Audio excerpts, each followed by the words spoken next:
Cylinder தட்டுப்பாட்டை போக்க வலியுறுத்தி எதிர்க்கட்சி எம்பிக்கள் 3வது நாளாக போராட்டம். எரிவாயு பிரச்சினை குறித்து நாடாளுமன்றத்தில் விவாதிக்க கோரி முழக்கம்.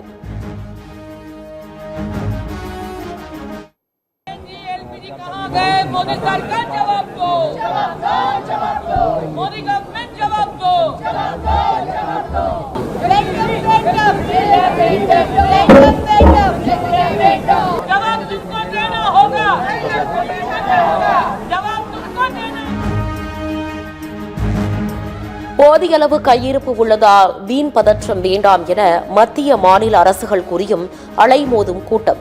தேவைக்கு அதிகமாக வாங்கி செல்வதால் பங்குகளில் பெட்ரோல் டீசல் இருப்பு தேர்ந்து மக்கள் ஏமாற்றம்.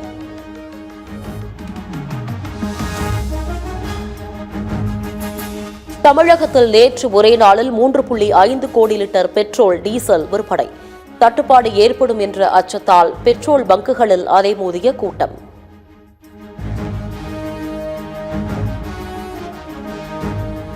வளைகுடா நாடுகள் மீது 14வது நாளாக ஈரான் தாக்குதல். துபாயில் ட்ரோன் தாக்குதலில் பற்றி எரிந்த கட்டிடம். மக்கள் அலறி அடித்து ஓட்டம்.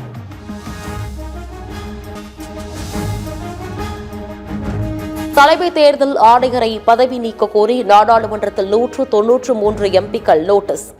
ஆளும் பாஜகவிற்கு ஆதரவாக தலைமை தேர்தல் ஆணையர் ஞானேஷ்குமார் செயல்படுவதாக குற்றச்சாட்டு.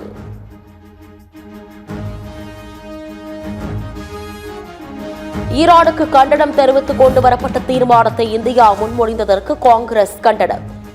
எது விவேகம் எது ராஜதந்திரம் என்று தெரியாமல் வெளியுறவு கொள்கை ஒருதலைபட்சமாக மாறிக்கொண்டிருக்கிறது என ப. சிதம்பரம் குற்றச்சாட்டு.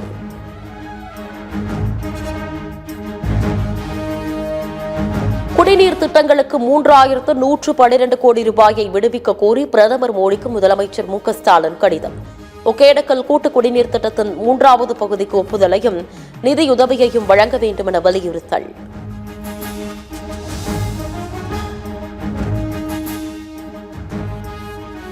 விளாத்திக்குளத்தில் +2 மாணவி கொலை வழக்கில் சிபிஐ விசாரிக்க கோரி முறையீடு.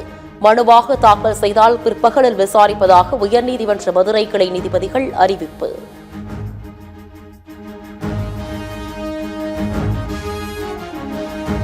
ஆபரண தங்கம் விலை சவரனுக்கு 560 ரூபாய் குறைந்தது. ஒரு சவரன் தங்கம் 1,19,200 ரூபாய்க்கு விற்பனை.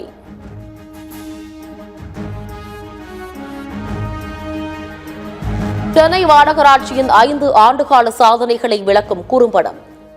LED திரையில் பார்வையிட்டார் முதலமைச்சர் மு. ஸ்டாலின்.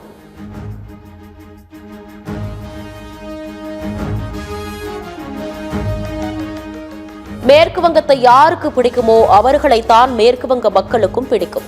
மேற்கு வங்க கலாச்சாரம் வித்தியாசமானது என ஆளுநராக பதவியேற்ற RN ரவியிடம் பேசிய முதலமைச்சர் மம்தா பானர்ஜி.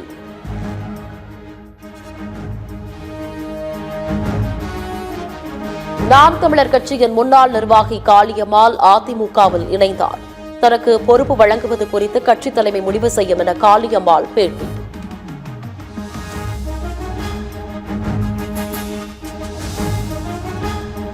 வளைகுடா நாடுகளில் நடக்கும் போரால் உலகளவில் கச்சா எண்ணெய் விநியோகம் சரிவு. நாள் ஒன்றிற்கு 80 லட்சம் பீப்பாய் வரை குறைந்துள்ளதாக சர்வதேச எரிசக்தி முகமை தகவல்.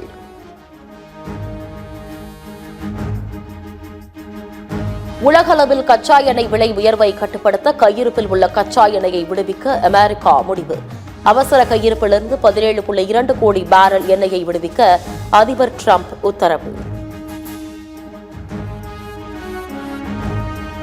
ஈரானுக்கு எதிரான போரில் அமெரிக்கா முழு வெற்றியை பெற்றுவிட்டதாக அமெரிக்க அதிபர் டிரம்ப் அறிவிப்பு. மோதலிலிருந்து வெளியேறும் எண்ணம் இப்போதைக்கு இல்லை என திட்டவட்டம்.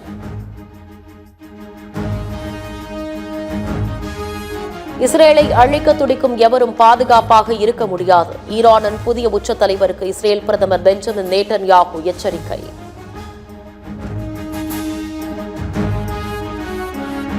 சிதம்பரம் அருகே அலையாத்தி காடுகள் ஆராய்ச்சி மையம் கட்டுவதற்கு மீனவ கிராம மக்கள் கடும் எதிர்ப்பு.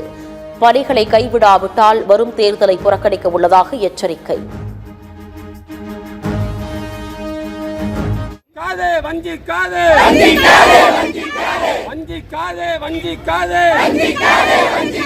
வளர்ச்சி படிகள் என்ற பார்வையில் மீனவர்களின் வாழ்வாதாரத்தை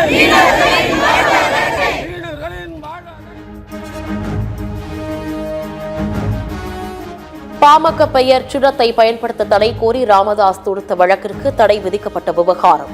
ராமதாஸ் தரப்பில் சென்னை உயர்நீதிமன்றத்தில் மேல்முறையீடு.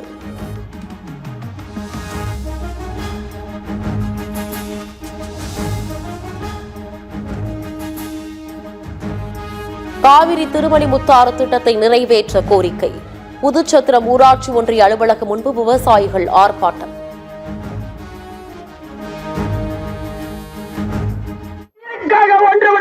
காவிரி நீருக்காக ஒன்றுபடுவோம், உரிமைக்காக ஒன்றுபடுவோம், ஆர்ப்பாட்டம் இது ஆர்ப்பாட்டம், ஆர்ப்பாட்டம் நீருக்காக. தென் தமிழக கடலோர மாவட்டங்களில் ஓரிரு இடங்களில் இன்று லேசான மழை பெய்யக்கூடும். ஏனைய பகுதிகளில் வறண்ட வானிலை நிலவும் என வானிலை ஆய்வு மையம் தகவல்.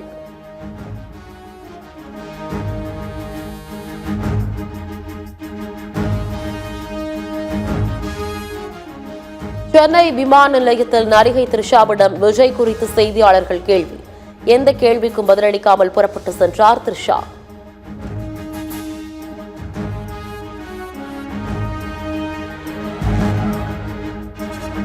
வளைகுடா நாடுகளில் ஏற்பட்டுள்ள போர் சூழலால் உலகளவில் பொது அமைதிக்கு மிகப்பெரிய அச்சுறுத்தல். அனைத்து தரப்பினரும் பதற்றத்தை தணித்துக் கொண்டு பேச்சுவார்த்தைக்கு முன்வர வேண்டுமென ஐநா சபை வேண்டுகோள்.